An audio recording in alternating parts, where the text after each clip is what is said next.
Ok, então agora a gente vai apresentar o projeto para vocês, beleza? Bem, esse é o projeto da segunda VA, certo?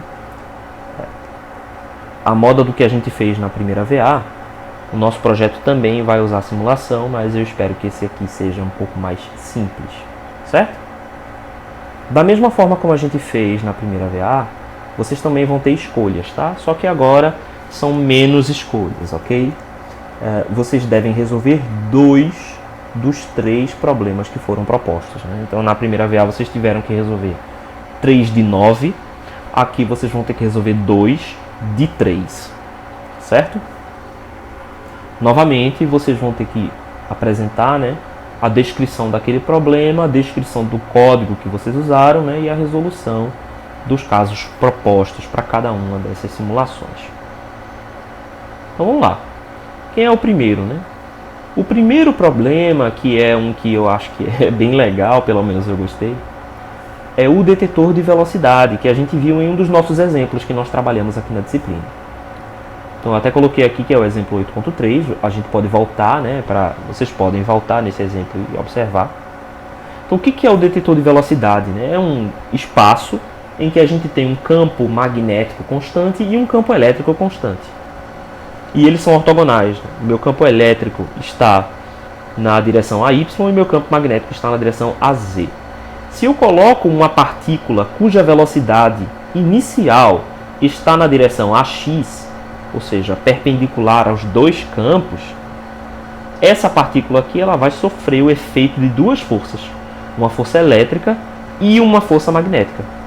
E elas irão apontar em direções contrárias, certo? A força elétrica, se a minha carga estiver positivamente carregada, então por isso que eu coloquei aqui, né? Cargas carregadas positivamente. Então se a minha carga estiver carregada positivamente, então a força elétrica vai induzir, né, um movimento nessa carga na direção Y. E já a força magnética vai induzir um movimento nessa carga na direção menos Y.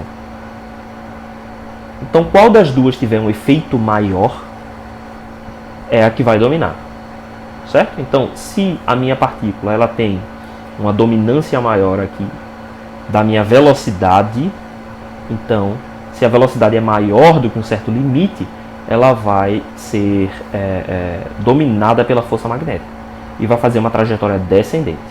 Se for o caso contrário, se a sua velocidade for menor do que uma certa velocidade limite, então ela vai ter uma trajetória ascendente. No problema, a gente teve que calcular qual era o valor do campo magnético, tal que a velocidade de 4 metros por segundo fosse a minha velocidade crítica, né? Para partículas exatamente com essa velocidade, elas devem fazer uma trajetória retilínea. Para velocidades abaixo, e aqui eu coloquei as opções de 2 e 3 metros por segundo, ela deve fazer uma trajetória ascendente, seguindo o campo elétrico. Para velocidades maiores, ela deve fazer uma trajetória descendente, seguindo o campo magnético. Então a ideia desse problema computacional é a seguinte: a gente vai criar esse espaço aqui, né? Esse espaço. Então, em todos os pontos do espaço, nós teremos o mesmo campo elétrico e o mesmo campo magnético. E a gente vai supor que existe uma partícula de velocidade u inicial, e aqui estão essas 5 velocidades iniciais. A gente quer descrever a trajetória de cargas carregadas a partir da origem com estas velocidades iniciais num intervalo de tempo de 10 milissegundos. Então as variáveis de entrada são o campo elétrico, o campo magnético e a velocidade inicial de cada uma dessas partículas. As variáveis de saída são um gráfico só, né, com 5 curvas x de t, uma para cada partícula. Então vamos dar uma olhada em como é que isso fica. Deixa eu criar uma página nova aqui. Eu acho que eu tenho que mudar para vocês a minha apresentação, né, que vocês estão vendo ainda o PDF, não é isso?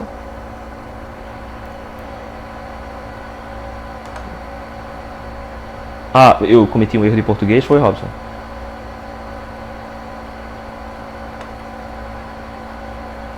Tá faltando um S no deste, né? Tá. Aqui. Isso. Permitido. Beleza, já troquei para vocês a visualização. Deixa eu só destas partículas. Depois eu vejo esse rimo aí, Robson. Depois eu conserto. Obrigado aí pelo aviso, certo? Então, como é que a gente vai resolver esse problema do ponto de vista matemático? Eu tenho que guardar duas variáveis. A primeira variável é a minha posição no tempo. Esse problema aqui ele só vai descrever, né, soluções em x e y. A gente não vai ter movimento, ou melhor, isso, em x e y. Né? A gente não vai ter movimento da partícula na direção z, por conta da orientação dos campos. Né? Então o campo magnético vai fazer com que a minha velocidade tenda a ir na direção menos y, e o campo elétrico vai fazer com que a minha componente em y cresça positivamente. Então eu não tenho componente em z. Então eu posso simplificar o meu problema para um problema no plano cartesiano, em vez de no espaço cartesiano. Né? Então eu vou ter que fazer a memória da minha posição x e y no tempo. Então meu primeiro vetor vai ser um vetor que vai depender, vai armazenar um valor de x e de y no tempo. E o meu segundo vai ter que ser um gráfico da velocidade no tempo. Né? Por que ele tem que ser um gráfico da velocidade no tempo? Porque para calcular o campo magnético, eu preciso desse cara aqui, né? Para calcular a força magnética. Certo? A minha força magnética ela é aqui um produto vetorial, né? Entre a minha velocidade da partícula e a força. Entre a velocidade e a intensidade de campo. Certo? Então aqui, a minha malha, ela vai ser também no tempo. Então eu vou ter um certo passo de tempo aqui, no ΔT, em que eu vou calcular quem é a minha velocidade. Eu tenho a minha velocidade 0 e eu tenho a minha posição também no tempo t igual a 0. Vamos lá. Com esses valores aqui, eu posso encontrar quem é que é a minha força resultante. Que vai ser a força elétrica menos a força magnética. Essa força resultante vai ter uma certa massa e uma aceleração. Eu vou obter aqui essa aceleração, certo? Então, essa minha aceleração vai fazer uma variação aqui, ó, na minha velocidade. Quem é que vai ser a minha velocidade? A posição inicial é a origem. Quem é que é a minha aceleração, né? A minha aceleração, eu posso dizer que é o ΔV sobre ΔT, né? Eu escolhi aqui um passo ΔT. Então, a minha velocidade no instante 1 vai ser igual à minha velocidade no instante 0 mais uma aceleração vezes o meu tempo ΔT. Essa aceleração é uma quantidade vetorial que vem daqui, ó. Beleza? Força igual a massa vezes a aceleração. Eu acho que eu esqueci de colocar a massa da partícula. Esqueci de colocar a massa da partícula. Então vamos considerar que a partícula tem 1 grama, certo? Para a gente conseguir resolver esse problema, senão não dá. Ok? Eu vou depois adicionar o PDF, junto com essa outra correçãozinha. Então eu atualizei aqui, ó, a minha velocidade. Só que eu não atualizei a minha posição, né? A minha posição, x de 1, vai ser igual a x0, mais a minha velocidade, ΔT. Então são duas equações exatamente iguais. Certo? Então como é que vai ser o seu algoritmo? Deixa eu apagar tudo aqui.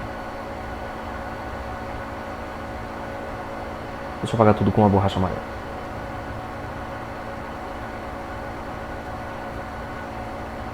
Como é que vai ser o seu algoritmo aqui para esse cara? Primeiro passo.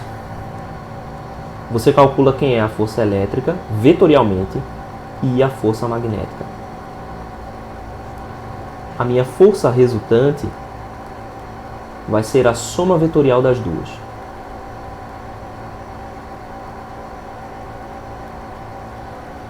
Certo? Para a partícula, por exemplo, que está equilibrada, uma vai ser menos a outra. Então esse cara daqui vai dar igual a zero. Esse vetor aqui eu igualo a massa vezes a aceleração. Quem foi que eu encontrei? Eu encontrei a aceleração no tempo zero. Então agora eu tenho a aceleração no tempo zero. Eu tenho posição no tempo zero. Vamos colocar aqui, posição no tempo zero. Eu tenho a velocidade no tempo zero. E eu tenho a aceleração no tempo zero. Eu tenho essas três coisas. Aí agora eu vou calcular para o meu tempo T1. Quem é que vai ser aqui? Eu quero calcular todas essas quantidades aqui para o tempo T1. Então quem é que vai ser x1? X de 1 vai ser igual a x de 0 mais essa atualização na velocidade, né? Então, u de 0 vezes o meu ΔT. A minha velocidade em 1 vai ser igual à minha velocidade em 0 atualizada da minha aceleração. A de 0 ΔT. Isso aqui é uma soma vetorial, tá? E a minha aceleração em 1, ela não é calculada, né, através de derivada nenhuma. Ela é calculada através disso aqui novamente. Ó. Então é a minha força elétrica. Só que essa força elétrica agora, ó, já é calculada no ponto igual a 1. Mais a minha força magnética no ponto 1 dividido por m.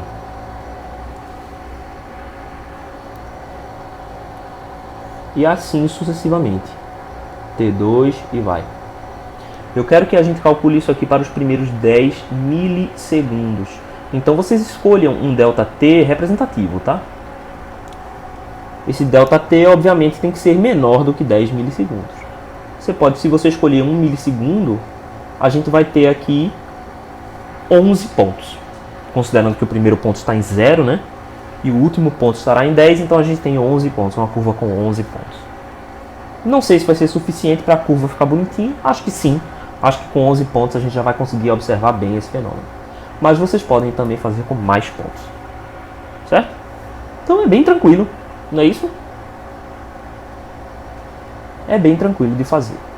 Na real, dá para fazer isso aqui até no Excel. De tão simples que é. Né? Beleza. Alguma dúvida com relação a isso? O gráfico das 5 trajetórias. Então, o que a gente espera? A gente espera que a trajetória de 4 metros por segundo dê uma trajetória retilínea e as outras divirjam. Certo? A do campo magnético ela pode até dar uma voltinha assim, né? Porque o campo magnético faz trajetórias circulares, então ela pode até acontecer de ela voltar. Eu não sei se esse tempo foi suficiente para a gente ver esse pico aqui ou não. Aí vai depender da simulação, eu não faço ideia. Certo?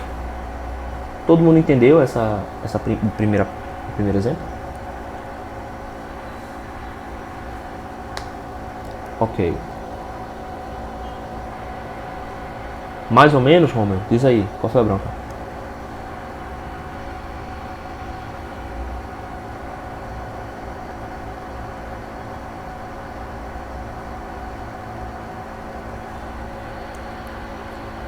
Certo. Você vai ter um gráfico da posição. Então, são equações vetoriais, tipo...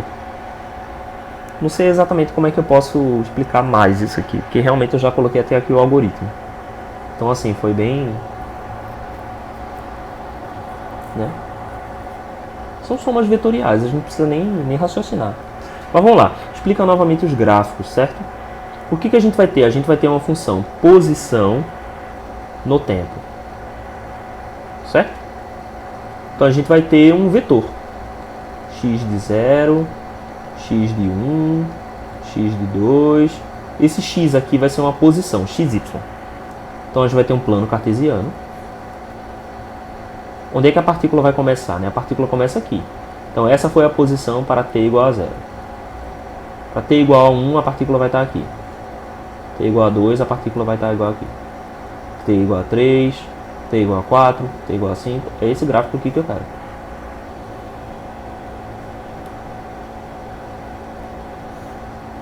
Deixa eu usar isso aqui só porque eu acho muito da hora.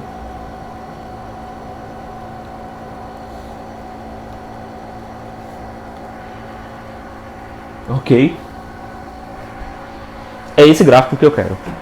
E aí aqui no seu gráfico você vai colocar aqui 2 metros por segundo. Aí vai ter uma menorzinha aqui. Essa menor vai ser 3 metros por segundo. Aí 4, se você tiver sorte, vai dar essa aqui. Sorte não, né? Se você trabalha direitinho. 5 e 6. Para a gente mostrar, né, matematicamente que funciona. Ok?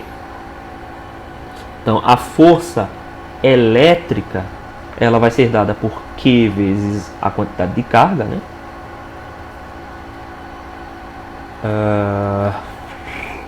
Será que eu vou ter que dar a quantidade de carga também? Vou porque não vai ser igual a 0. Vai ter que ter a quantidade de carga também. Vai ter que ter. Então, a gente tinha combinado o quê? Não, os campos estão dados, Romero. Os campos estão dados. Nunca vai aparecer um componente em Z. Não vai aparecer um componente em Z. A massa vai ser igual a 1 grama. E a carga, vamos colocar 1 coulomb. A ideia aqui é a gente demonstrar, certo? Não necessariamente ser uma coisa que seja numericamente difícil de entender, certo? Então vamos colocar aqui massa 1 grama, carga 1 coulomb. Isso vai ser necessário, porque no caso do equilíbrio, a gente tem um cancelamento dessas forças. Mas aqui a gente vai ver as situações em que o equilíbrio não acontece. Então a quantidade de carga ela vai influenciar no módulo dessa força aqui, né? A força elétrica é dada por Q vezes E. E a força magnética é Q U vetorial B. Deixa eu só conferir se a força magnética é isso mesmo. Só para não estar falando besteira. Mas não vai aparecer não componente em Z. Certo? Por conta da posição do campo magnético, elas sempre vão gerar componentes em x e y. Deixa eu só ver aqui. Torque, movimento, força, só para não conferir essa equação aqui.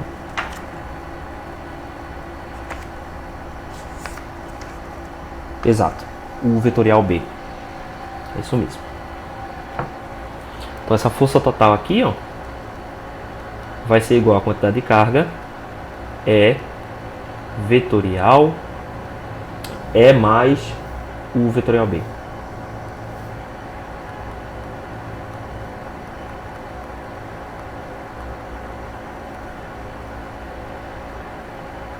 Beleza.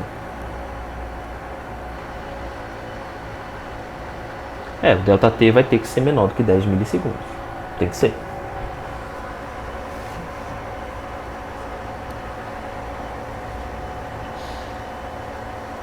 Ok, vamos lá.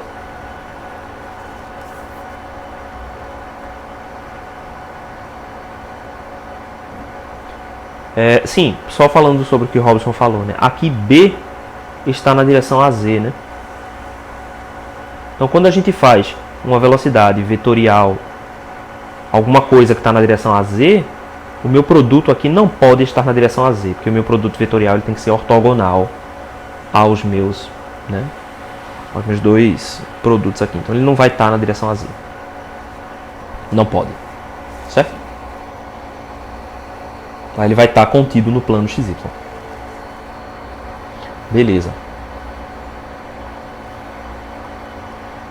Segundo problema. Deixa eu trocar para vocês aqui a visualização.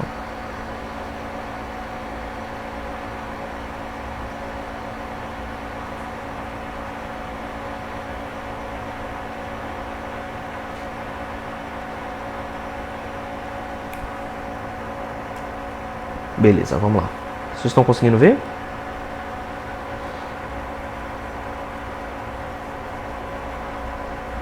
Esse cara daqui é o que eu considero o mais difícil,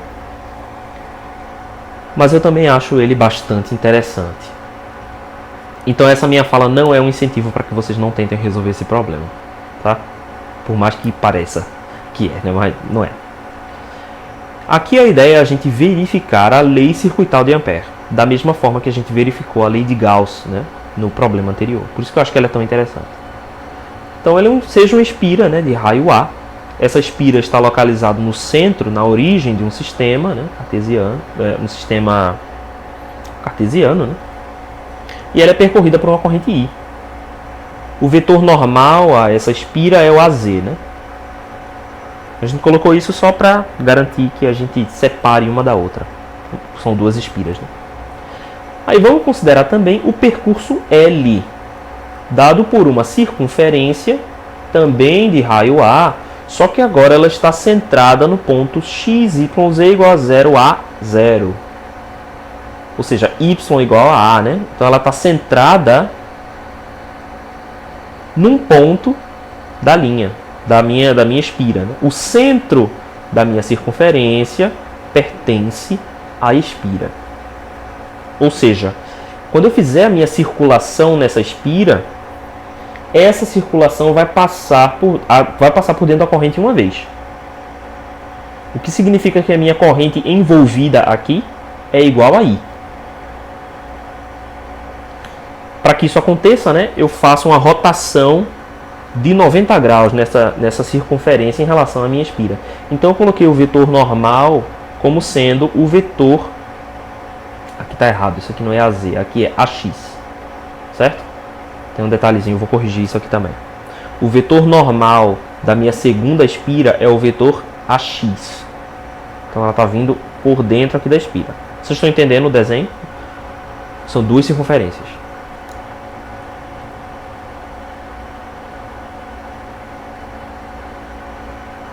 Foi uma pergunta, eu acho. Vocês estão entendendo o desenho? É AX. Se é AX, a gente faz a circulação em sentido anti-horário.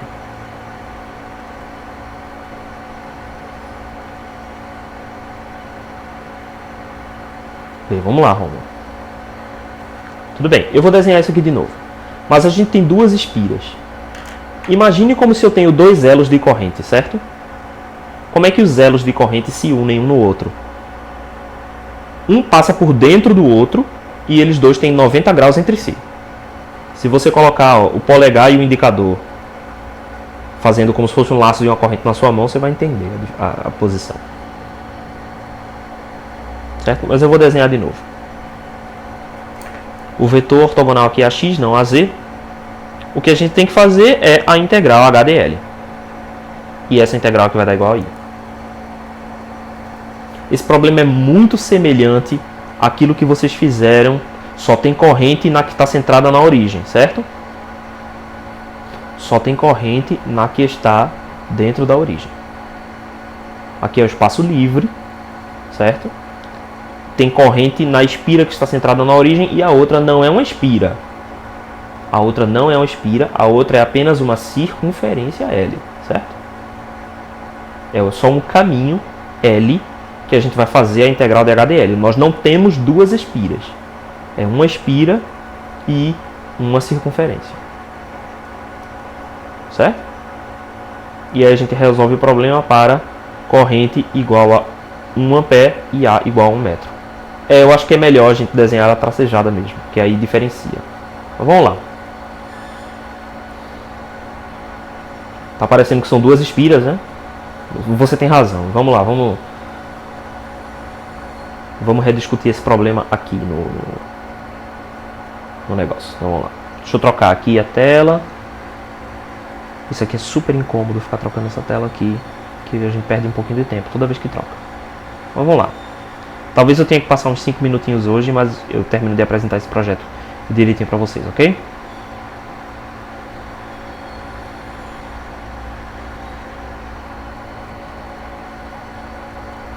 É Biosavar, Robson.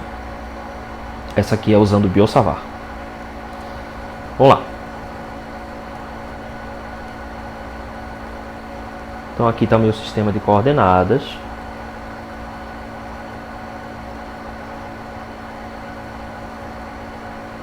Beleza. A minha primeira circunferência é uma espira de verdade, né? Então essa espira está centrada na origem. Certo? E por essa espira flui uma corrente I. Opa! Por essa espira flui uma corrente I. Beleza. Aqui é o eixo Z, né? Aqui é Y. E aqui é X. Beleza. Deixa eu apagar essa corrente aqui que ficou feia. Eita.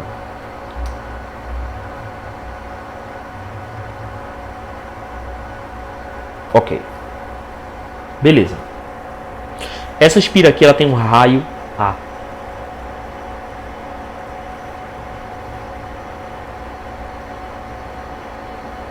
Tem um raio A. Beleza. Além dessa espira, eu tenho uma circunferência, certo? Então eu vou colocar ela de outra cor. Essa circunferência também tem raio A. Deu tudo errado, vamos de novo.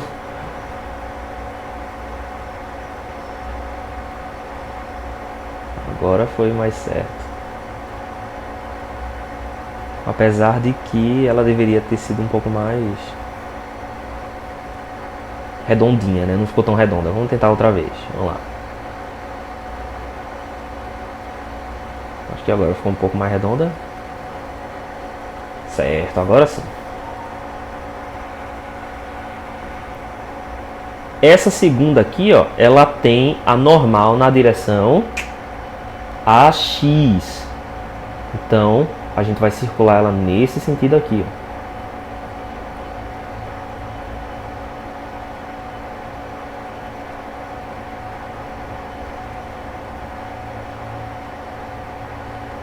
O que é que eu vou calcular? Nessa circunferência aqui, eu vou calcular a integral de H dl. E ela tem que dar igual à corrente I. Eu vou até tirar um print disso, porque ficou bem certinho. E vou substituir a foto lá por esse print. Beleza. Pronto. É isso. Eu tenho que demonstrar esse resultado. Dá mais trabalho? Dá mais trabalho. Eu não vou dizer que é mais fácil do que a primeira, e com certeza não é mais fácil do que a última. Mas eu tenho esperança no meu coração que alguém vai querer resolver esse problema. Tá? O conceito aqui é simples. E a forma como a gente vai fazer é a mesma que a gente fez lá nos nossos problemas de cilíndrica. A gente vai ter que definir aqui passos, certo? E esses passos vão ser o que a gente chamou de novo de mesh, ou a malha.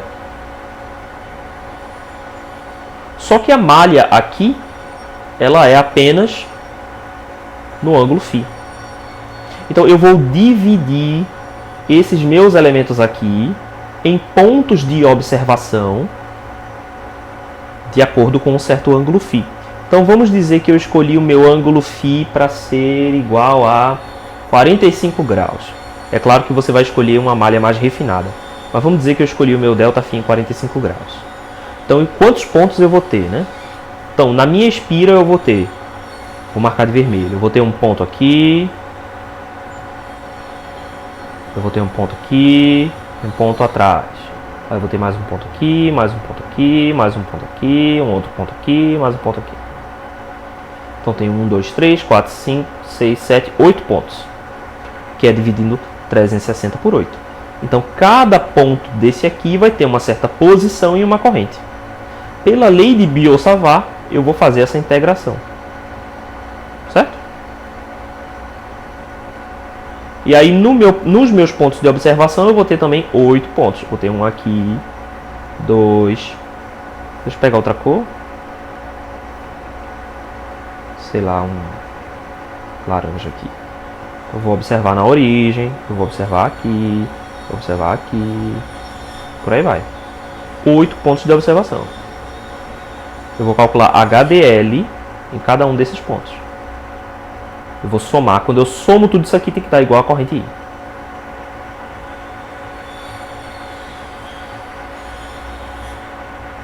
Sim, Robson.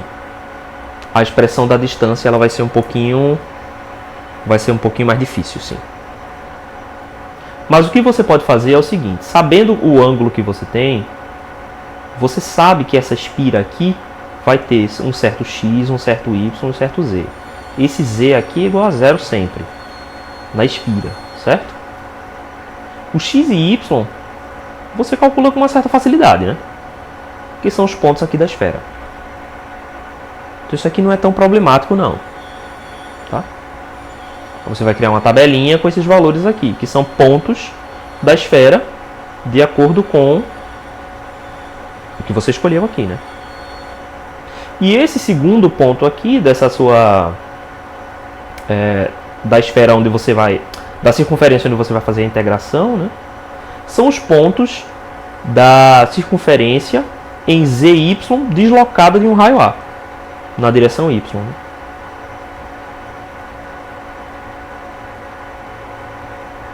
Não é tão difícil encontrar esses pontos não. Com um pouquinho de geometria analítica você encontra. Tranquilo? Alguma dúvida aqui com relação a esse problema? A grande vantagem é que vocês vão poder usar a expertise que usaram no projeto anterior para resolver esse, que se não é um problema novo, ele é só uma outra forma de fazer essas integrações. Então vocês já entenderam como é que essas integrações funcionam. Eu acho que do ponto de vista investigativo eu gosto desse problema. Bem, vamos ver se alguém vai resolvê-lo, né? Deixa eu mostrar para vocês aqui o terceiro.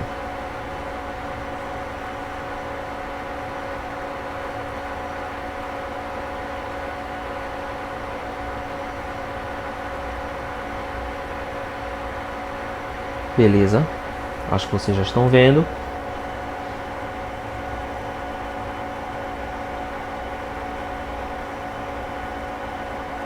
Todo mundo está vendo aí?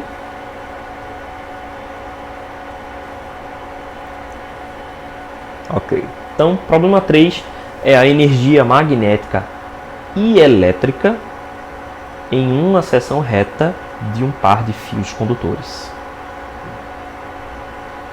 Então, supondo que existe um par de fios retilíneos, né, de área de seção reta desprezível e eles são paralelos ao eixo Z, como está aqui, né? Então AZ e os fios são paralelos ao eixo Z.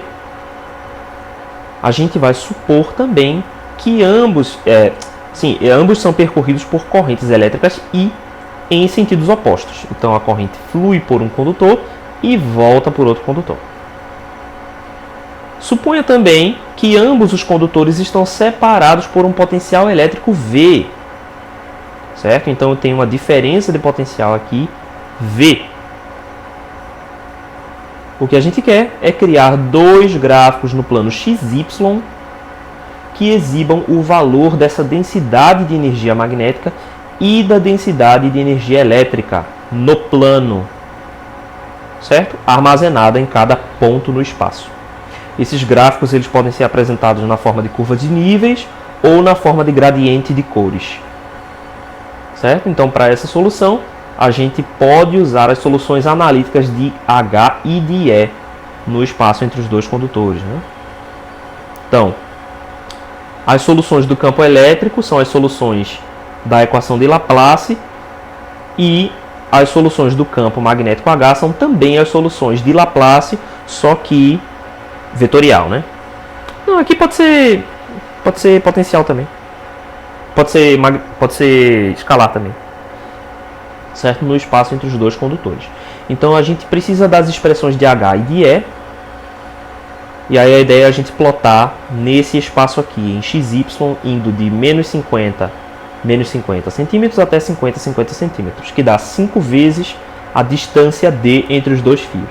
A corrente a gente vai supor que é 1 ampere e a tensão 10 volts. Então vamos discutir esse problema aqui. Deixa eu trocar a apresentação novamente.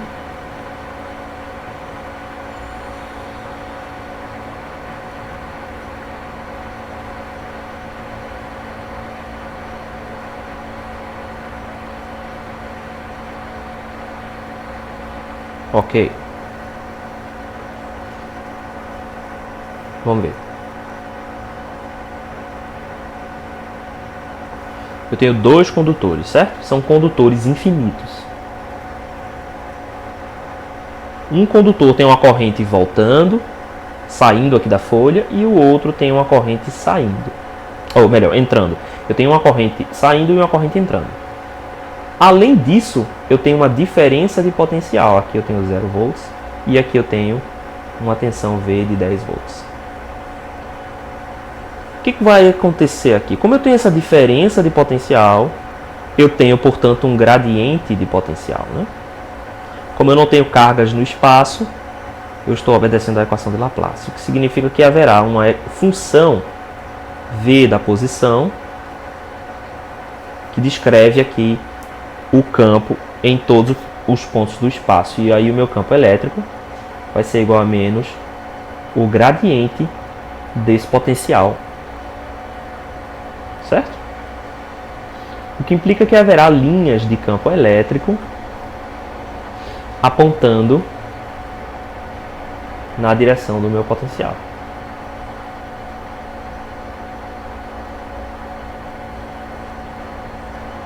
Então vou ter linhas de campo elétrico aqui fazendo esse tipo de movimento.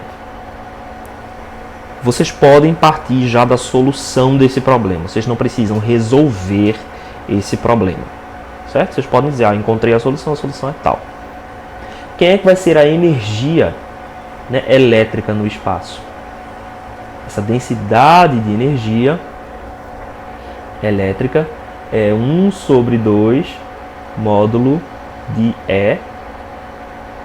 Na verdade, campo elétrico interno, densidade de fluxo elétrico. Então, é interno D. Essa é a densidade de energia elétrica. Se você tem correntes aqui, né? Então você também vai ter linhas de campo magnético. Deixa eu colocar as linhas de campo magnético de outra cor. Vou colocar elas de azul. As linhas de campo magnético, para esse cara daqui, elas irão estar nesse sentido.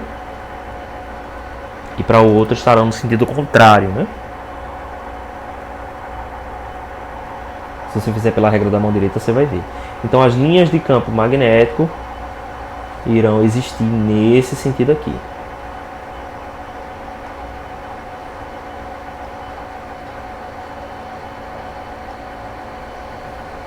E a densidade de energia magnética, faltou espaço aqui. Vou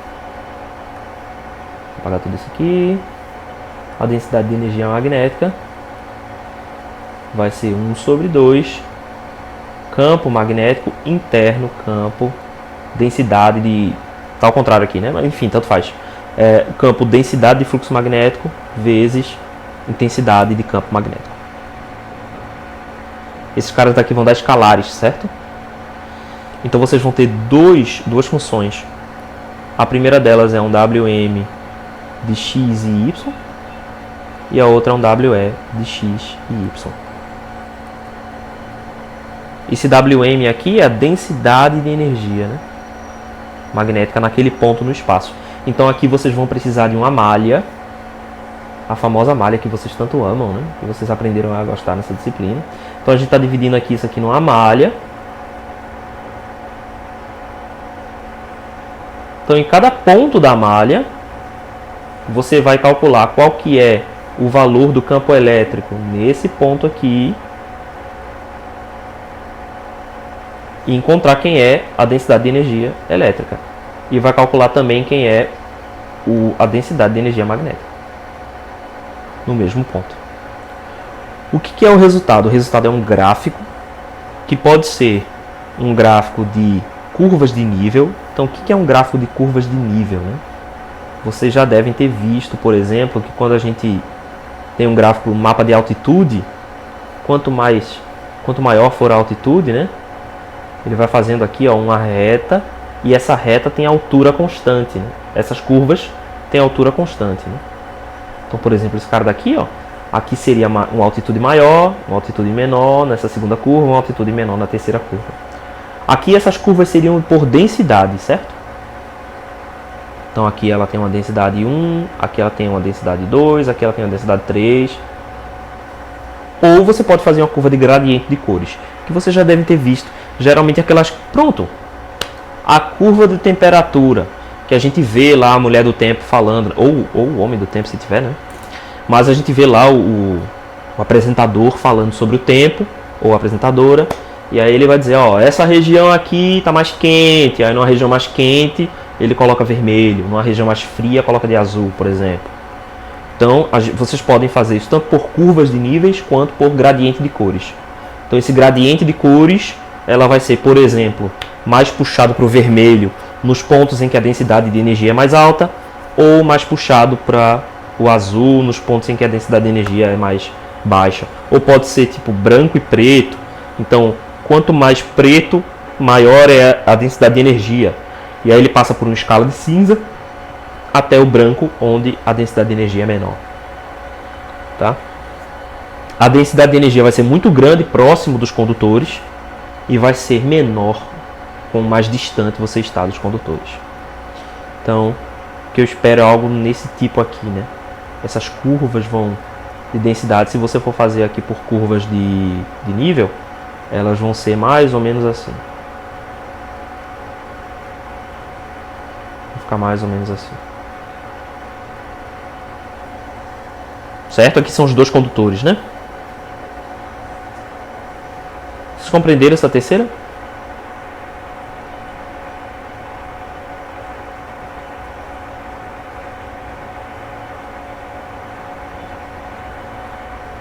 Oi? Ela é mais tranquila, sim.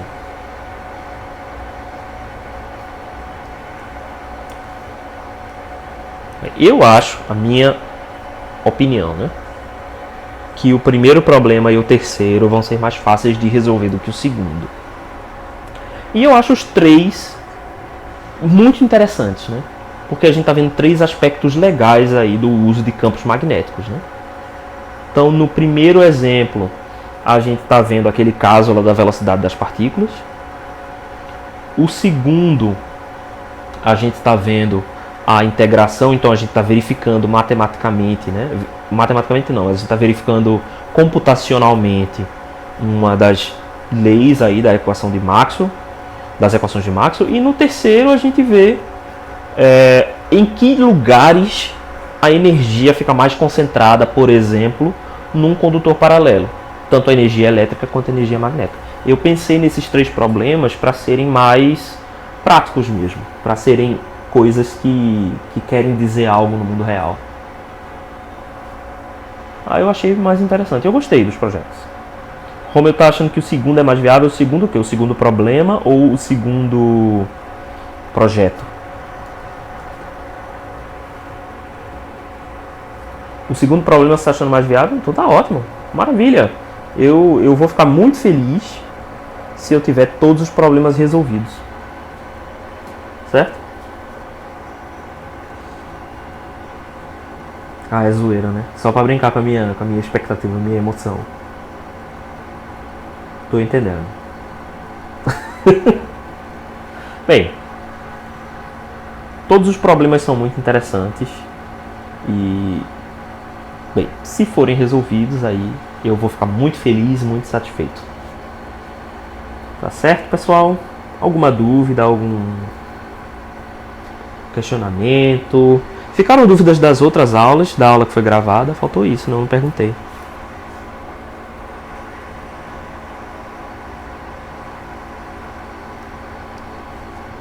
Ah, tá certo.